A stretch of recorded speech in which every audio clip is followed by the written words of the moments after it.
안녕하십니까, 레필입니다. 4월 12일 두산에너빌리티 보도록 하겠습니다. 증시 먼저 보겠습니다. 코스피 0.11% 상승했고요. 코스닥은 0.93% 상승했습니다. 코스피 2550포인트, 계속해서 2500선 이상으로 진행이 되었고요. 코스닥은 이제 900포인트 가까이 진입을 했다가 다시 한번 떨어지면서 890포인트로 진행이 됐습니다. 오늘 외국인 투자자는 각각 2천억씩 코스피 코스닥을 매수 진행했고요. 기관 투자자는 양 증시에서 매도를 하면서 조금 이제 조정을 주었습니다. 전체적인 이제 증시 분위기는 부합 수준으로 진행이 되었다라고 보시면 될 것 같고요. 오늘 밤에 이제 9시 반이죠. 오후 9시 반에 이제 미국 증시의 CPI 지표가 발표가 됩니다. 그래서 소비자 물가 지표가 이제 3월 달자에 그런 소비자 물가 지표가 나왔을 때 예상치에 부합을 하는지 조금 더 예상치보다 높게 나온다면 이제 다시 한번 그 인플레이션에 대한 둔화가 아직 멀었다라고 판단을 할 수 있기 때문에 조금 그 발표에 대해서 촉각을 두고 있는 상황입니다. 그래서 전체적인 글로벌 증시가 조금 이제 관망세를 가지고 있는 것 같고요. 그 발표에 따라서 단기적으로 이제 어떤 방향으로 움직일지 결정이 될 것 같습니다. 그러나 이제 전체적인 움직임은 결국에는 정해져 있는 것 같습니다. 인플레이션은 잡히는 방향으로 진행이 될 수밖에 없고요. 금리도 떨어지는 방향으로 진행이 될 수밖에 없습니다. 그래서 오늘 발표가 사실 이 증시 전체 흐름에 아주 중요한 영향을 미친다라고 보기보다는 우리가 단기적인 방향을 결정할 때 오늘 이 결정이 어떻게 흘러가는지 정도만 참고를 할 수 있을 정도, 그 정도로만 이해를 하시면 되겠습니다. 그래서 결국에는 시장은 이제 반등하는 방향으로 진행이 될 거다라고 계속 말씀을 드리겠습니다. 자, 그래서 결국에 코스피도 2500선을 넘었고요. 그 이상으로 지금 치고 나가서 2500선 유지하고 있습니다. 내일은 이제 옵션 만기일 목요일이고요. 그 옵션 만기일 때 이제 코스피 상위 종목들이 또 올라갈 것인지 그런 것들 한번 살펴볼 필요가 있겠습니다. 거래량은 이제 점점 높아지면서 진행되고 있고요. 목요일에 이제 그런 특수한 물량들이 오고 가는지 그런 것들을 한번 내일 지켜보면 될 것 같고요. 아무래도 옵션 만기다 보니까 조금 사고 팔고가 좀 많이 이루어질 수 있습니다. 특히 동시호가에 급변할 수 있기 때문에 그런 것들은 좀 주의를 하시면 될 것 같고요. 내일 옵션 만기이자 또 이제 CPI 지표 발표 이후 시장이다 보니까 거기에 따라서 좀 이제 시장에 대한 변동성이 상당히 클 것이다라고 생각합니다. 그러나 전체적인 흐름은 확실히 이제 턴어라운드가 되었고요.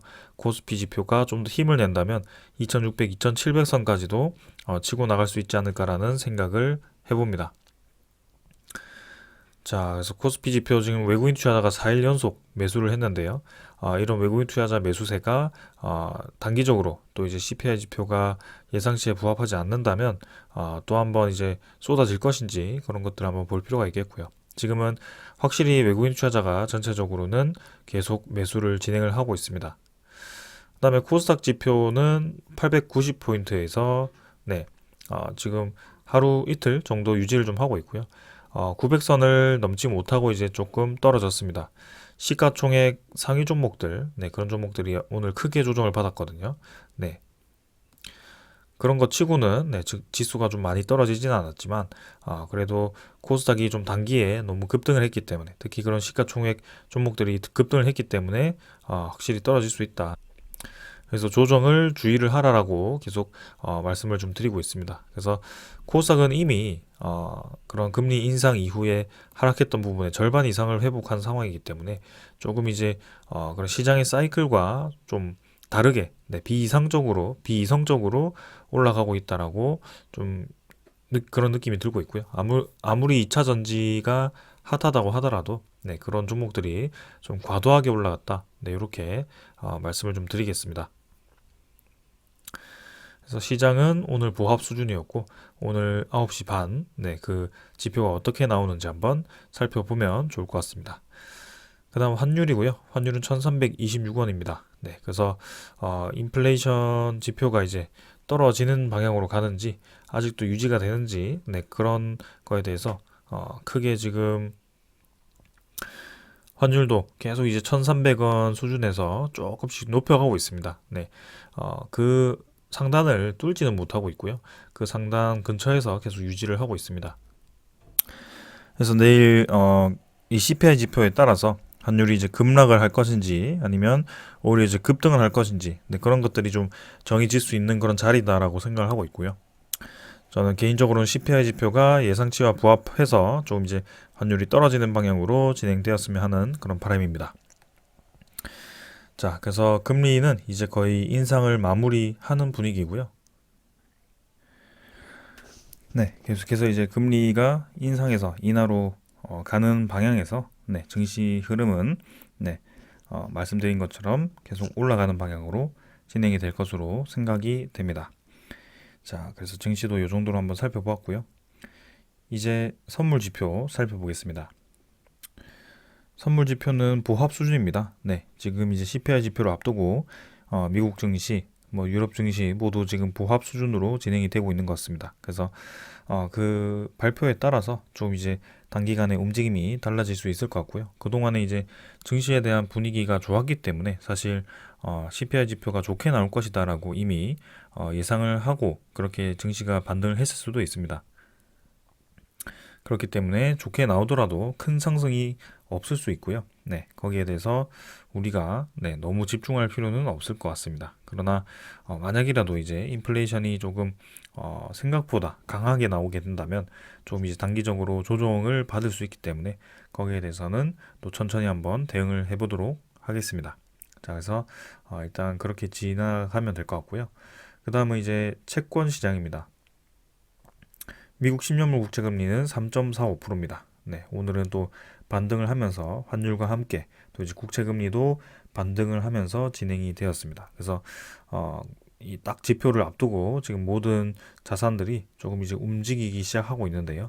어떤 방향으로 움직일지는 한번 지켜보겠습니다. 그 발표에 따라서 이런 지표들이 급등을 하고 급락하는 것이 사실은 굉장히 비이성적인 상황이거든요. 네, 그래서 그만큼 이제 투기 세력들도 많고, 네, 그런 심리적으로 움직이는 자산들이 많다 보니까 시장이 굉장히 좀 왜곡된다라는 생각이 좀 많이 들고 있습니다. 네, 그래서 그럴 때일수록 단기간에 이 모든 것을 판단하기보다는 좀 전체적인 큰 판을 보고 큰 그림을 보고 좀 투자를 하는 것이 좋을 것 같다라는 생각을 계속 드립니다. 자, 그래서 오늘도 이 정도로 증시 살펴보았고요. 네, 종목으로 넘어가도록 하겠습니다. 두산 에너빌리티 보겠습니다. 730원 상승해서 17,700원으로 마무리했고요. 4.3% 상승해서 마무리되었습니다. 자, 오늘은 시작부터 두산 에너빌리티 아주 강하게 진행이 되었고요. 오늘은 상승세를 반납하지 않고 마지막까지 유지를 하면서 마무리가 되었습니다. 시간의 거래는 750원이죠. 네, 17,750원으로 50원 정도 추가로 상승하면서 마무리가 되었고요. 거래량도 전날보다 좀 많이 증가해서 진행이 되었습니다.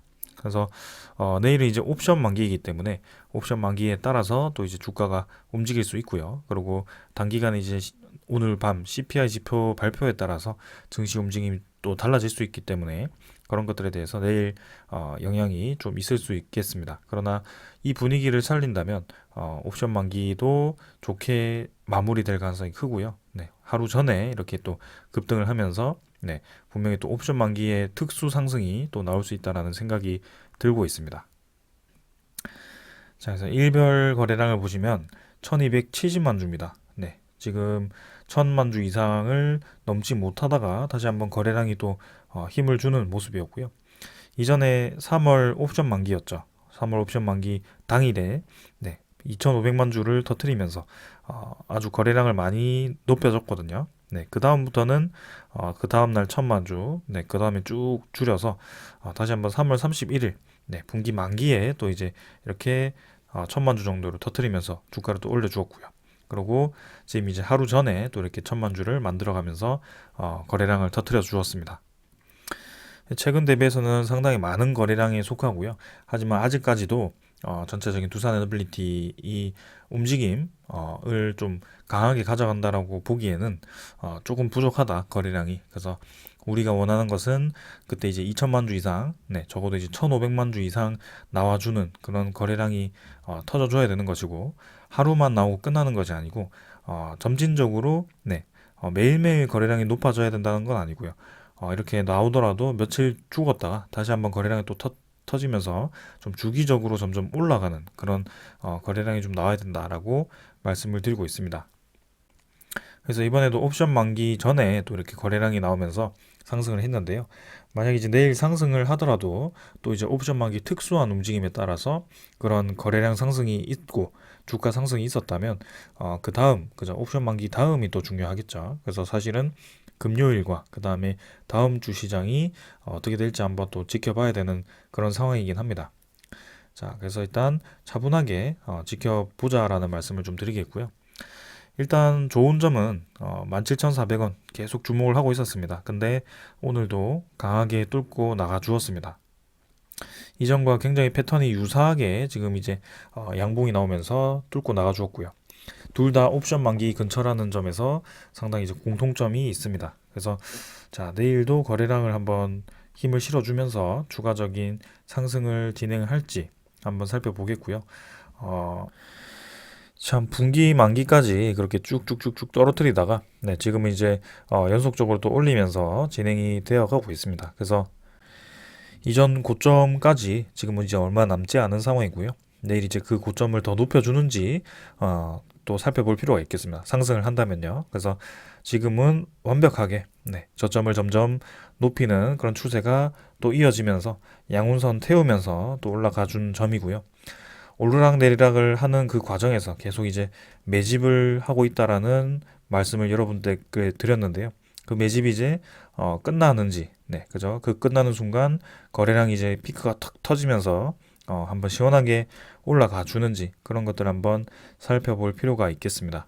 그래서 분명히 이제 그 전에 상승세를 경험해 봤던 종목이거든요. 요런 구간도 같이 한번 경험을 해 봤고요.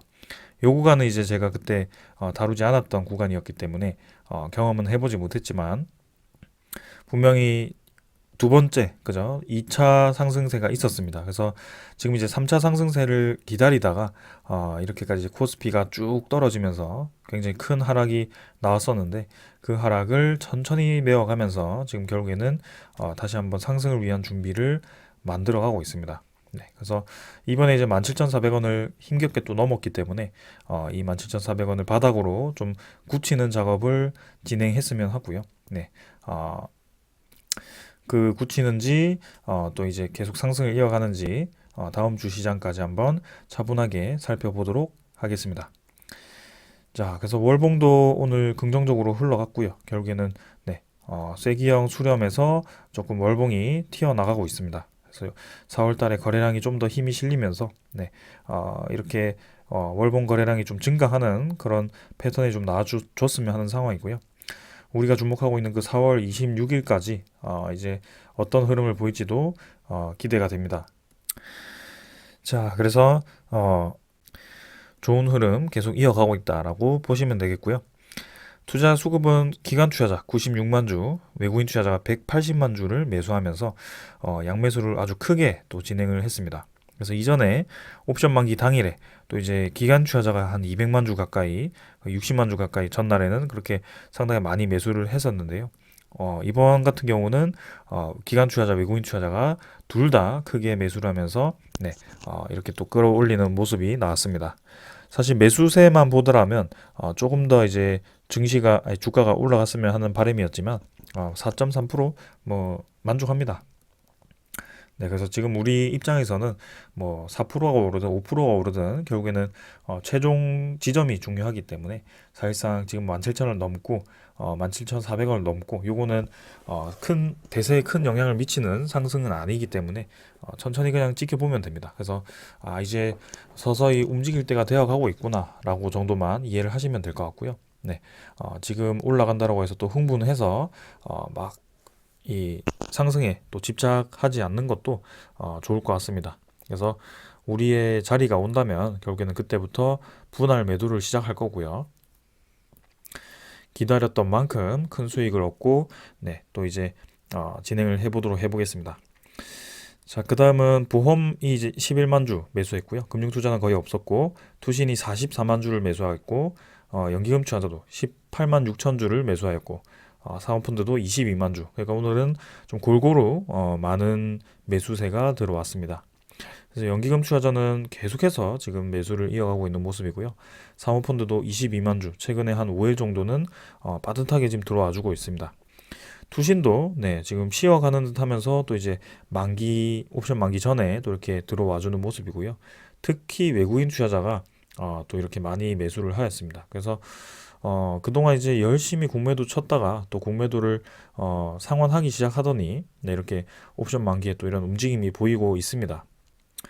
그래서 계속 공매도를 쳤다가 상환하다가 뭐 이런 작업을 하면서 주가를 관리를 하고 있는 모습인 것 같다라는 말씀을 드렸고요. 특히 외국인 투자자가 그런 움직임을 많이 보이고 있더라라고 말씀을 드렸습니다. 그래서 오늘도 이제 공매도 잔고를 한번 살펴보면 공매도 잔고가 1064만 주, 네. 전날 대비해서 또 한 40만 주가 감소를 했습니다. 그래서 또 1060만 주에서 1060만 주까지 네, 크게 늘지 않고 또 감소를 했고요. 외국인 투자자가 매수를 하니까 또 귀신같이 올라가는 그런 모습입니다. 그래서 공매도 잔고를 늘렸다가 줄였다가를 반복을 하고 있는 그런 상황인데요. 네, 지금 오늘자로는 또 25만 주 거래가 진행이 되었고 아무래도 외국인 매수세가 좀 강하게 들어왔기 때문에 공매도 잔고가 좀 많이 상환이 되지 않았을까라는 생각을 또 하고 있습니다. 그래서 지금 추세로 본다면 또 지금 옵션 만기까지 또 800만 주 가까이 공매도가 상환이 되지 않을까라는 생각이고요. 그 상환되는 시점 이후, 그죠? 옵션 만기 이후에 또 한번 그 외국인 투자자의 매도세가 나오면서 주가가 또 눌러지는지 그런 것들도 한번 네, 살펴보도록 하겠습니다. 자, 그래서 거래원을 살펴보시면 어제도 신한증권 32만 주, JP모간 26만 주를 매수하면서 자, 최근 10일 동안 JP모간이 또 100만 주를 매수하였습니다. 그리고 신한증권도 47만 주를 매수하면서 이 두 세력이 또 크게 매수를 진행하고 있고요. 이전 옵션 만기일 때도 이 두 세력이 이 옵션 만기까지 매수를 했다가 옵션 당일, 그죠? 당일에는 이 모간소홀로 물량이 이전이 됩니다. 그래서 그 모간소홀이 물량을 받고 네, 옵션 만기 이후, 네, 옵션 만기 이후에는 무관서울이 공매도를 때리면서 매도를 하기 시작합니다. 네, 그런 과정이 좀 만들어졌었는데 지금도 계속 그런 과정이 만들어지고 있습니다. 그래서 물량을 뭔가 순환을 하고 있다. 네, 그런 모습이 좀 많이 보이고 있고요. 특정 세력이 계속 물량을 받아가는 건지 아니면은 돌리면서 계속 이제 짜잘짜잘하게 좀 이제 수익을 얻어가는 건지 네, 그런 것들은 제가 정확하게 파악하지는 못하고 있습니다. 그러나 외국인 투자자가 네, 긴밀하게 연결이 되어서 지금 두산에너빌리티의 주가에 좀 영향을 주고 있다는 것은 사실인 것 같습니다. 자, 그 다음에 이제 대차정보도 한번 살펴보겠습니다. 대차는 오늘자는 아직 나타나진 않았고요. 네, 어제자와 거의 유사하지 않을까 싶습니다. 그래서 2,800만 주 수준에서 크게 변화 없을 거라고 생각하고 있고요. 추정은 185만 주에서 당일 175만 주, 네, 한 10만 주 정도가 상환이 되었습니다. 그래서 10만 주 정도가 줄었지만 뭐 크게 많은 물량은 아니고요. 네, 175만 주가 상당히 많았기 때문에 지금 외국인 보유율에 보시면 12.68%입니다. 거의 12.7%에 육박하는 물량이 지금 들어왔습니다. 그래서 11.8%에서 12.68%까지 지금 증가를 한 상황이고요. 처음에 이제 외국인 투자자가 12.8% 수준에서 이 11.8%까지 거의 1%가량 물량을 뱉었는데 지금 그 물량을 다 다시 매수를 한 상황입니다. 네, 그래서 결국엔 주가가 떨어지고 올라오는 과정에서 물량은 거의 그대로 네, 유지가 되고 있는 그런 상황이죠. 네, 지금 여기서 여기까지 그 과정 속에서 물량은 거의 지금 변화가 없는 상황이다. 그래서 그 과정 속에서 결국에는 개인 투자자만 이탈을 한 상황이 지금 나오는 것이죠. 네. 그래서 여기서 여기까지 외국인 투자자는 거의 본전이고요. 기관 투자자는 물량을 늘려가고 있고요. 개인 투자자만 이탈을 해버리는 상황입니다. 그래서 빛 좋은 개살구라고 할까요? 지금 2차 전지 분명히 이제 핫한 테마는 사실이었습니다. 네, 그러나 과도하게 아주 보기 좋게 상승을 했고요. 끝없이 이제 올라갈 것 같은 상승세가 지금 결과는 이렇게 되었습니다. 그래서 제가 이제 이 주의를 해야 된다라는 말씀을 많이 드렸었고요. 거기에 대해서 두산 에너빌리티에 대한 이전 급등세에 대한 차트도 한번 설명드린 적이 있었습니다. 그래서 피크를 찍고 아주 빠르게 내려오는 그 상황을 만들어 주었, 아니, 설명을 드렸고요.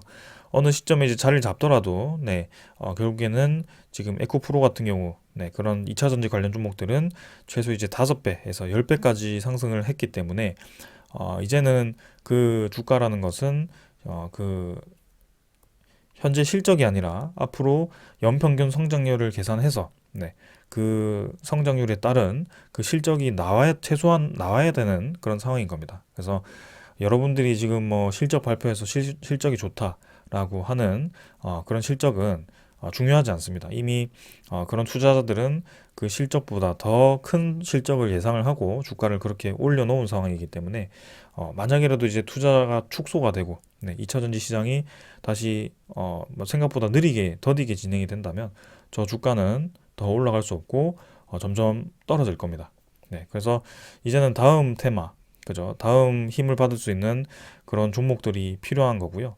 그 많이 올라가지 못했던 종목 중에 하나가 이 에너지 테마입니다. 네, 최근에 관심을 받지 못했고요.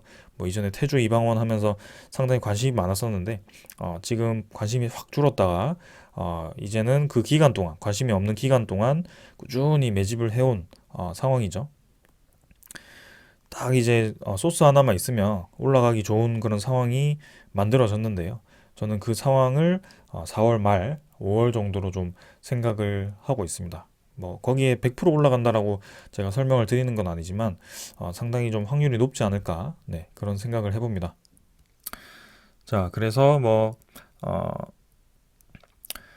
4월에 올라가든 5월에 올라가든 뭐 7월에 올라가든 우리에게 큰 중요한 점은 결국에는 올라가는 것이 중요한 거죠. 네, 그래서 더디게 오르든 빠르게 오르든 시간이 우리 편이기 때문에 천천히 계속 천천히 접근을 해 보시면 좋을 것 같습니다.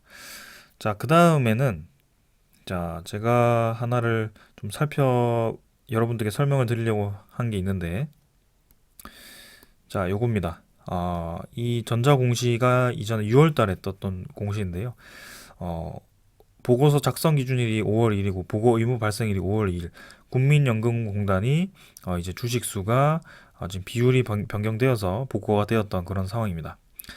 자, 그래서 직전 보고서 3,454만 주에서 3,490만 주까지 이렇게 오히려 취득수는 늘었지만 보유 비율이 줄어드는 상황인데요. 아무래도 신주 상장이 되면서 보유 비율이 줄었던 것 같습니다.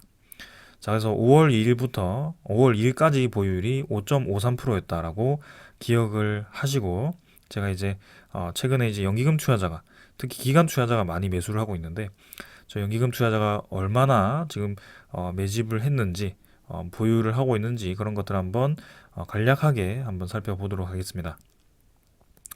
자, 그래서 5월 2일이었기 때문에 5월 3일부터 오늘까지 지금 누적 집계를 해보면 연기금 투자자, 그죠? 기금 투자자라고 하는 그 투자자가 542만 주를 매수를 했습니다.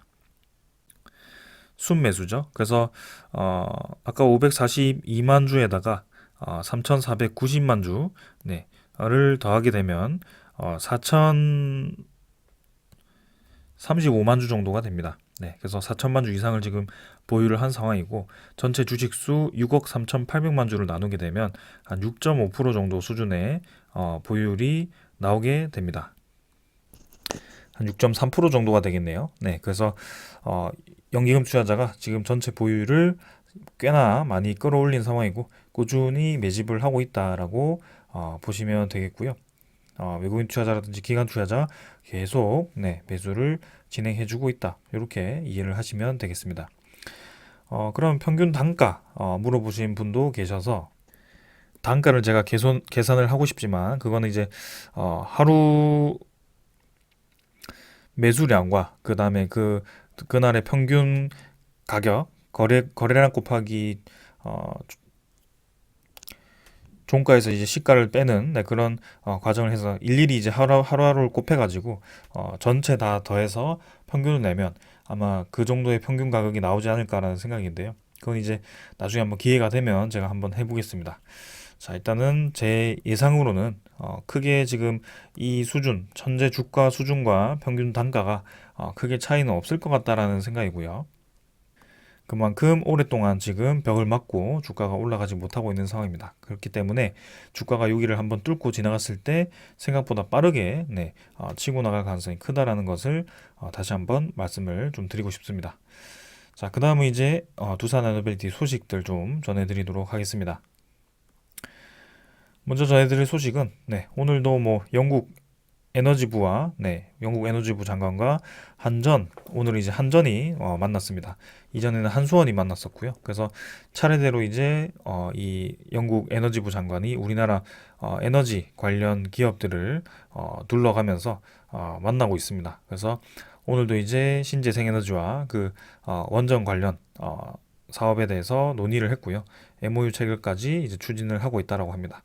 큰 내용은 없었고요.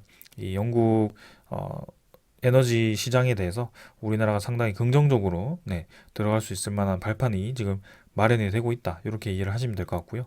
영국 원전 같은 경우는 UAE와 우리나라 그리고 미국 웨스팅하우스 이렇게 협력해서 3국이 진출할 가능성도 충분히 있다. 이렇게 이해를 하시면 되겠습니다. 자, 그 다음은 최근에 이제 독일 소식도 좀 나오는데요. 오는 15일, 4월 15일이죠. 마지막 원전 세 곳을 폐쇄하기로 결정을 했다라고 합니다. 근데 이제 시민은 그 원전 폐쇄에 대해서 반대를 하고 있는데 계속 이제 이 독일이 오래전부터 탈원전에 대한 기류를 유지를 해온 대표 국가이기 때문에 결국에는 강행을 하는 것 같습니다.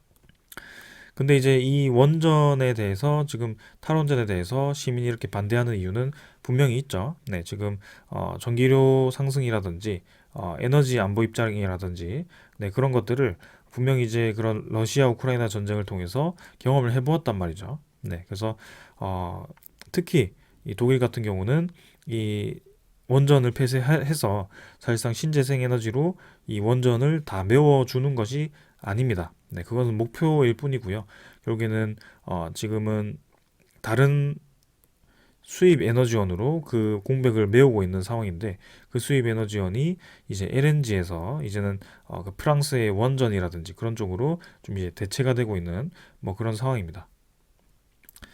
그래서 뭐 LNG 가격이 치솟는다라든지 뭐 그런 수입 에너지원이 치솟는다라든지 그렇게 되면 독일은 에너지 안보 입장에서 그리고 에너지 가격 입장에서는 계속 흔들릴 수밖에 없는 그런 구조입니다. 그리고 EU 입장에서도 해상 풍력이라든지 그런 풍력 에너지라든지 태양광이 분명히 한계가 드러났기 때문에 이 원전 에너지에 대해서 관심을 가지기 시작했고요. 지금 뭐 RE100 이런 정책 때문에 재생에너지가 상당히 이제 빠르게 그리고 공격적으로 늘어나고 있는데요. 분명히 재생에너지도 조금 더 개발되어서 효율적인 전기 생산과 그리고 그 생산을 했을 때에 전기를 저장할 수 있는 그런 ESS 저장 장치가 좀 더 활성화가 되어야 되고 보급화가 되어야 됩니다. 그렇기 때문에 적절하게 이제 에너지 안보 입장에서는 내부에서 에너지를 생산할 수 있고 자립할 수 있고 그죠? 그런 상황 속에서 그런 이제 친환경 에너지를 조화를 시키는 것이 저는 중요하다라고 생각을 하고 있고요. 우리나라가 그거를 지금 수행을 하고 있다라고 좀 이해를 하고 있습니다. 그래서 어느 한 곳에 비중을 치우치기보다는 조화를 이루는 것이 중요하다고 생각하고요. 지금 정부가 원전을 좀 많이 비율을 늘린다라고 생각하실 수도 있지만 결국에는 30%까지입니다. 전체 비중 30%까지고 신재생 에너지도 이제 점차적으로 빠르게 늘려서 결국에는 이 원전이 생산하는 비중보다 좀 더 높은 비중을 차지하게 될 겁니다. 결국에는 2030년, 40년으로 갈수록 그런 비중을 차지할 거고요. 이제는 LNG 비중도 조금 줄고 석탄 비중이 확 줄기 때문에 우리나라도 좀 비중이 탈탄소 입장에서는 이 조화로운 비중으로 진행이 되고 있다. 이렇게 이해하시면 되겠습니다. 그래서 어, 에너지 수요가 높아진 만큼 결국에는 안정적인 에너지원이 중요하다. 이게 핵심 포인트인 것 같습니다. 자, 그래서 전기차 보급화, 뭐 그런 전기 수요가 높아짐에 따라서 그 많은 에너지 수요, 사실상 이제 석유라든지 그런 가스로 달리던 자동차들이 이제는 다 전기로 이제 달려야 되는 상황이기 때문에 그런 전기 에너지가 수요가 기하급수적으로 늘어날 가능성이 큽니다. 네, 그래서 그런 것들을 대비해야 된다라고 말씀드리고 싶고요. 네, 분명히 원자력 발전이 대형 원전이 아니더라도 SMR이 대안이 될 수 있다라고 좀 말씀드리고 싶습니다. 자, 그 다음은 오랜만에 좀 말씀을 드리는데요. 최근에는 이제 크게 소식이 없는 소식인데 지금 이제 네옴시티, 그죠? 중동의 그런 건설 붐이 사실상 이제 작년 말부터 좀 이슈가 되었었는데 올해 초까지 좀 이제 내용이 나오다가 지금 이제 한 4월 정도 돼서는 크게 내용이 없는 것 같습니다. 네, 그래서 이 네옴시티가 어떻게 추진될 것인지, 그리고 어떻게 또 참여가 될 것인지, 이제 올해 시간이 지날수록 점점 이제 구체화가 되지 않을까. 분명히 이 프로젝트를 진행하지 않을 건 아니거든요. 네, 그래서 결국에는 진행을 할 텐데, 네, 거기에 대해서 이 두산 에너빌리티도 어떻게 참여를 할 수 있을까를 또 이렇게 보았을 때, 뭐 사우디 원전, 사우디 신재생, 사우디 수소도 있지만 결국에는 이 물, 그죠?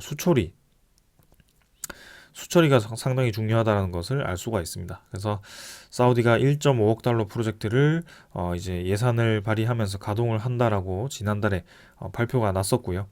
조만간 이제 그 사업자가 발표 날 가능성도 있고요. 네. 두산 에너빌리티 같은 경우는 매년 사우디에서 이제 거의 이 해수 담수화 플랜트를 수주를 하고 있는 상황이기 때문에 이번에 네옴시티에서도 분명히 성과를 낼 수 있을 거라고 생각합니다. 그리고 사우디뿐만이 아니고 UAE라든지 그런 중동의 오만, 그다음에 카타르 이런 국가들이 이제는 계속 지구 온난화가 심해질수록 이 물도 부족해지고, 그죠? 그리고 저렇게 이제 큰 도시를 지어서 투자 유치를 하기 위해서, 그리고 이 시민들을 모으기 위해서는 당연히 물이 있어야 되죠. 네, 일단 생활을 할 수 있어야 되니까요. 그래서 이 물 수요가 상당히 많을 건데 그걸 이제 바다에서 끌어올리는 상황이 될 겁니다. 네, 그래서 그 해수 담수화 플랜트를 SMR로 돌리든지 아니면 신재생 에너지로 돌리든지 그런 것들을 해야 되는 상황인데 두산 에너빌리티는 태양광과 이 해수 담수화 플랜트를 연계해서 수출한 경험이 최근 경험이죠. 네, 그래서 상당히 유리할 것으로 또 기대가 됩니다. 그래서 어, 원전, 뭐 해상풍력, 수소, 그 다음에 가스터빈 이렇게 4대 성장 사업도 지금 잘 나가고 있지만 결국에는 기존에 이런 잘 하고 있던 이 해수 담수화 플랜트라든지 아니면 기자재, 기자재를 생산할 수 있는 그런 그 주단조 공장이라든지 그런 것들도 탄탄하게 지금 두산 에너빌리티가 잘 이루어 나가고 있다라고 보시면 되겠습니다. 그리고 성장성도 있고요. 그러니까 최근에 건설 시장도 이 코로나로부터 벗어나면서 점점 이제 또 살아나는 분위기이다 보니 관심을 또 받고 있는 상황입니다. 네, 그래서 여러모로 지금 상황이 괜찮다라고 말씀을 드리는 거고요. 제가 이렇게 좋은 말만 한다고 주가가 좀 떨어진다고 좀 불만을 가지시는 분들이 계시지만 사실상 진짜 좋은 상황이기 때문에 좋다라고 얘기를 하는 거고요. 좋지 않은데 제가 좋게 포장을 하는 건 절대 아닙니다. 여러분들도 아시겠지만. 자, 그래서 좋은 상황, 분명히 주가에 천천히 반영이 될 거다. 네, 그래서 상반기가 아니죠. 1분기 수주 4조 수준, 상당히 파격적이었습니다. 그래서 거기에 대해서 주가도 분명히 화답을 할 거다라고 말씀을 드리겠습니다. 자, 그 다음에 이제 두산 에너빌리티 소식은 다 마무리가 되었는데 오늘 또 주목해 볼 만한 종목이 하나가 있었습니다. 두산 밥켓이었죠. 네, 46,000원입니다. 자, PRS 계약을 끝내고 그 다음에 오버행 이슈가 해결되면서 상당히 강하게 올라갔었는데 바로 이제 46,000원. 네, 지금 상당히 많이 올라갔습니다. 그래서 자회사 지분 가치로만 따지더라도 지금 두산 에너빌리티가 상당히 유리한 상황이 되어 버린 거고요. 그리고 두산 밥캣 전망이 상당히 좋습니다. 자, 핵심 캐시카우로 성장한 두산 밥캣이 지난 창사 이래 영업 1조 원을 돌파한 가운데 올 1분기도 어닝 서프라이즈 수준의 호실적을 기록할 것이라는 전망이 나왔다고 합니다. 그래서 올 1분기 두산 밥캣의 매출과 영업이익이 시장 전망치를 상회할 것으로 예상되고 신한투자증권은 작년 1분기 매출액이 2조 1,900억, 그다음에 영업이익이 2,400억에 달할 것으로 예상을 했다라고 합니다. 또 올해도 미국 건설 정비 시장이 좋기 때문에 올해 두산 밥켓의 이 실적도 좋을 것으로 예상이 되고요. 특히 오늘은 또 중국 쪽에서 건설 인프라에 투자를 한다라고 해서 그 관련 종목들이 상당히 많이 올라가는 모습이 나왔습니다. 자, 그래서 자회사도 잘 나가고 두산 에너빌리티 사업 자체도 잘 나가고, 네. 두산 지주사도 지금 최근에 로보틱스 상장을 앞두고 있고 수소 사업을 또 진행하고 있고, 네. 상당히 지금 괜찮습니다, 분위기가. 그리고 코스피 시장도 네, 완전하게 반등을 하고 있죠. 네. 전체적인 시장이 반등을 하는 분위기다 보니 당연히 시가총액 상위 종목들이 같이 올라가는 분위기가 형성되는 것입니다. 자, 그래서 여러모로 좋은 분위기이기 때문에 지금 우리가 흔들릴 필요가 전혀 없다. 그래서 기다리면 결국에는 수익을 얻을 수 있는 포지션이 온다라고 결론을 내겠습니다. 자, 오늘 여기까지 하고 마무리하겠습니다. 감사합니다.